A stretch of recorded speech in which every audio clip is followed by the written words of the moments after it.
The red Ferrari and the broken dream. There are moments in life when everything you've worked for crumbles in an instant. When the future you promised your family disappears like smoke.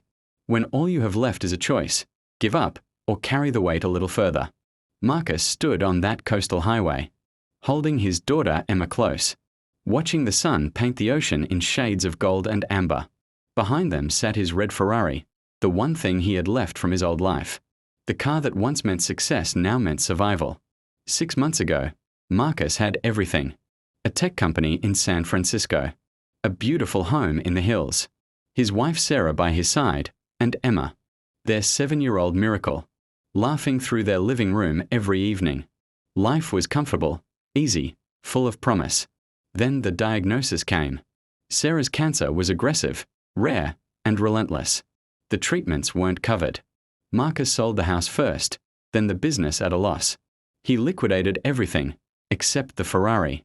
It was the last asset, the final card he could play. Today was the day he'd bring it to a collector in Los Angeles. The sale would cover another 6 months of Sarah's treatment. Maybe 8 if they were careful. Maybe long enough for the experimental trial to work. But standing here now, Emma's small hand gripping his shirt, Marcus felt the weight of every choice he'd made. Sarah was back at the clinic, fighting. Emma had asked to come with him.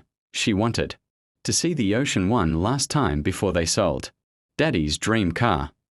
"Papa, why are you sad?" Emma whispered, looking up at him with those wide, knowing eyes that seemed too old for her age.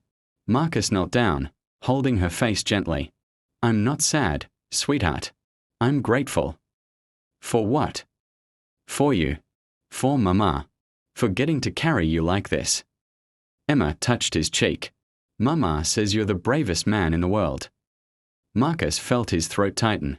"Your Mama's the brave one, baby. She says you gave up everything for us. That love isn't just words, it's what you do when no one's watching." In that moment, Marcus understood something profound.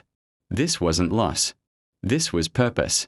The Ferrari, the house, the money, they were never the dream. Sarah and Emma were. And he'd do it all again, 1,000 times over, without hesitation. He lifted Emma into his arms, her head resting on his shoulder as they stood together on that empty highway. The ocean breeze carried the scent of salt and hope. Somewhere behind them, his phone buzzed with a message from the buyer. "On my way. Thank you for this opportunity."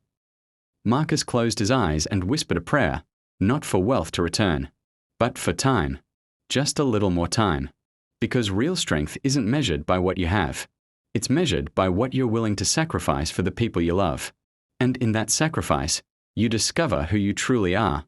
The sun began to set, casting long shadows across the road. Marcus held his daughter close,